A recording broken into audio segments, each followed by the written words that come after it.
to them. Yeah, another thing that I deal with often, with myself even, I don't mind being vulnerable for the sake of the podcast and my students, is imposter syndrome. You know, it's a common challenge.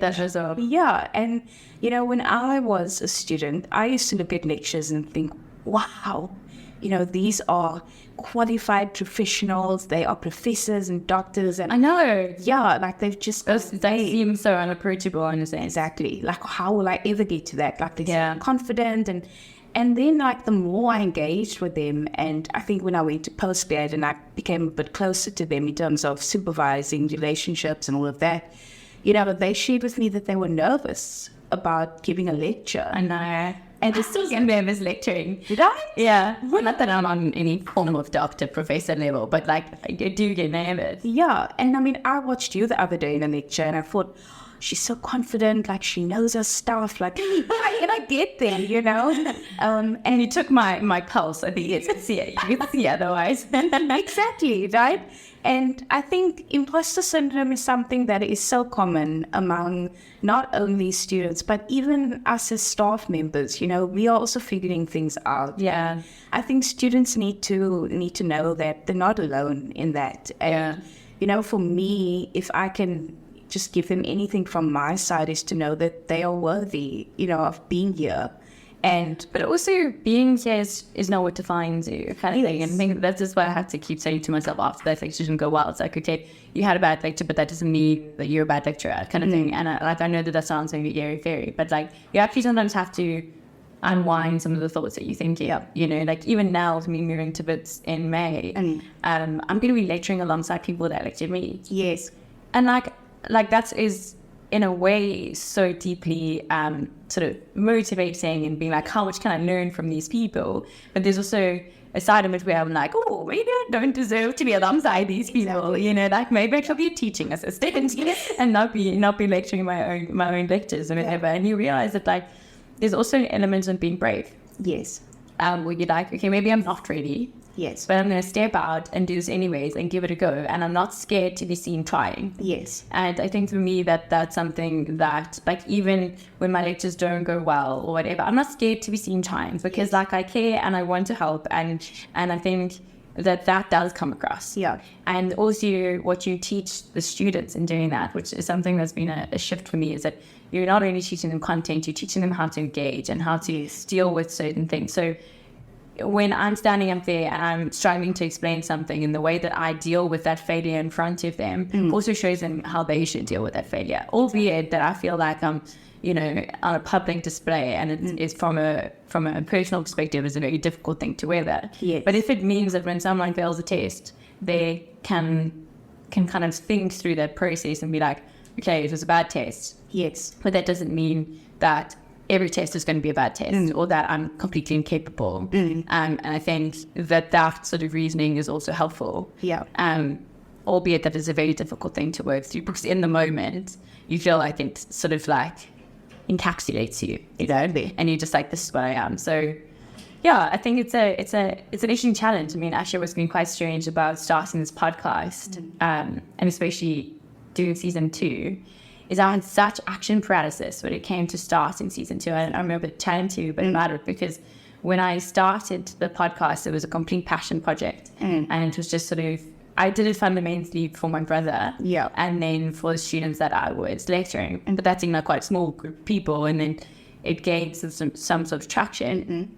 And now I'm like, oh, but people are expecting things. Like, what is it that they want from me now? You overthink all this stuff. And then I was like, I'd still go through a lot of stuff and be like, it's exactly the same. Yeah. Yes, you have more people that are interested in it than when you started, but it's exactly the same. Yeah. And so, they still want content that is of the same caliber as season 1, obviously with slight nuances, expanding, etc., into other topics.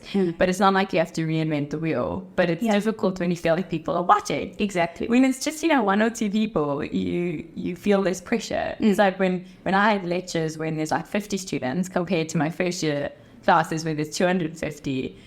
Like, it just feels like it's like, you know, I have to have that big match temperament when I'm standing in front of those intro students, you know?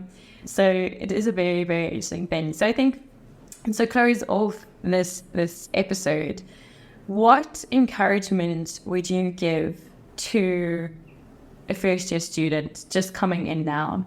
Like, what is a common sort of thing that you encourage them to kind of take into consideration? Because obviously, as you say, like, so many of them have experienced a lot of change in a small space of time. Like, a lot of them have moved to Cape Town. They're effectively changing job, in inverted commas, because they're moving from a school setting where, you know, you generally have more attention from some sort of supervisor or teacher in that setting, and to move to university where you have very little access to your lecturers, etc. And that's a lot to weather, you know. So what sort of encouragement would you give to someone who is in that transition, the transitioning phase, whether that's sort of moving from school to first year or to university, or even moving from university to the workplace? What sort of form of encouragement to give them? So for me, the main thing is to be patient with yourself in that process. You know, like you said, they are weathering a lot. There's a lot going on. Yeah.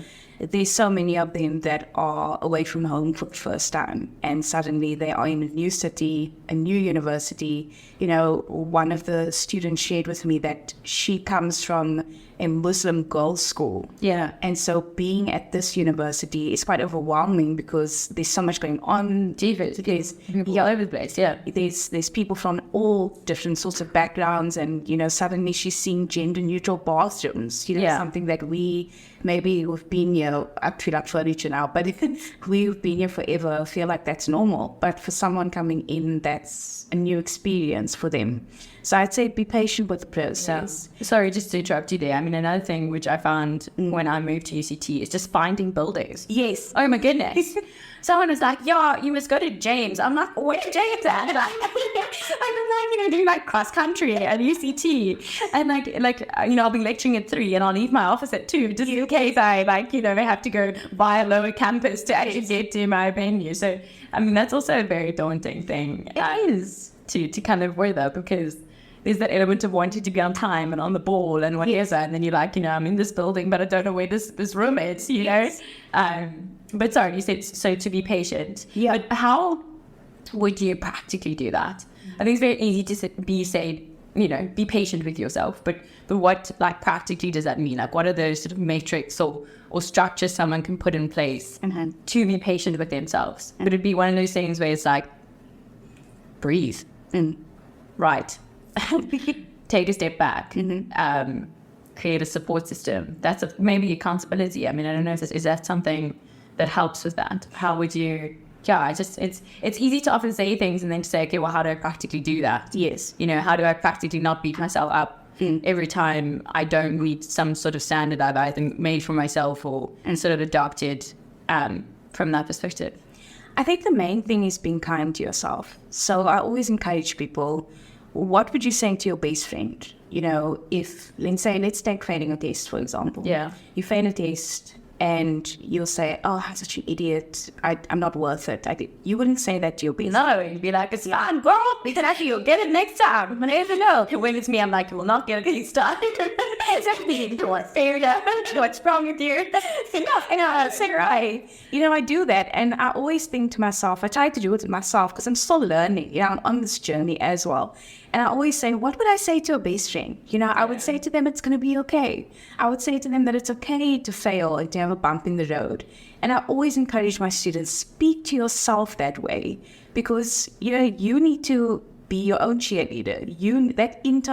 We all have that internal chorus that's telling us you can't do it. You know, you're not worth it. It's that voices, you know, they're always there. Yeah. But you are in control of your thoughts. You are in control of those voices, and you need to say, I can do this. And that's also part of the journey, right? You know, even getting confused between buildings. They often confuse, you know, one building with another. It's just saying, I'm new here. It's a new experience for me. I'll find the building easier the next time. Yeah. Something as simple as that. So being kind to yourself, you know, I love the idea even of journaling as a means of we've spoken about this. So and I always say to students, when you journal, you should never go and read back. Oh no, I did really want to. I was like, extreme. I was like, you were going through the most. Exactly. I always say to them, your journal needs to be like that person that you're offloading onto. Pretend you're talking to me, like in a student support session.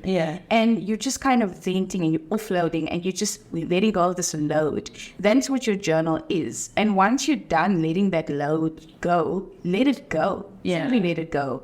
But that's your safe space. Very like frozen over here. But that is your safe space, just to say, oh, it was a terrible day. It was hard for me today, but I will get through. And that's, how you process your emotions and even your feelings. But it's also like a perspective thing. Like I was thinking, like the one day when I did get lost in campus trying to find a venue, like I got so frustrated and I was so hot and I'm so sweaty. And then I was like, but at least I've done lots of steps. You know what I mean? Like there's often something where you can say that like, okay, this didn't go well, but this is what I learned from it, or this is what I gained from it. And I think, I remember reading, I can't remember where, my brain's like a sieve sometimes as to where I'd see information, but there's always something to be learned in a situation. Yes. And sometimes it's easier to see that learning, and sometimes it's more difficult, but always search for the learning. And I think there's also a part of being patient with yourself, I think. Yes. Sometimes the learning is maybe actuarial science, it's not for me. Yes. And it's a difficult learning, but it's a learning nonetheless. But I think that sort of brings us to the end of our episode. Thank you so much for being on the podcast and for sharing your insights and for listening to my soapbox, But I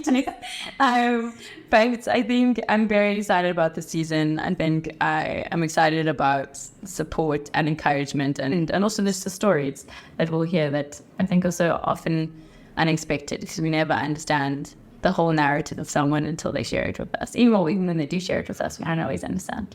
So thank you. Thank you so much for having me. This was so wonderful. I like just the chat with Also a regular check-in. Yes. And to our listeners, I hope that you are getting excited for the rest of the season. I know I'm excited to record it. We will see you on the next episode. Cheers. Goodbye. If you enjoyed this episode, please subscribe and leave a review on your preferred streaming platform. If you'd like to interact with us more or add questions or topics to our pool of ideas, please follow our Instagram page at ASForActuary or email us on asforactuary@gmail.com. Thank you for listening. Take care.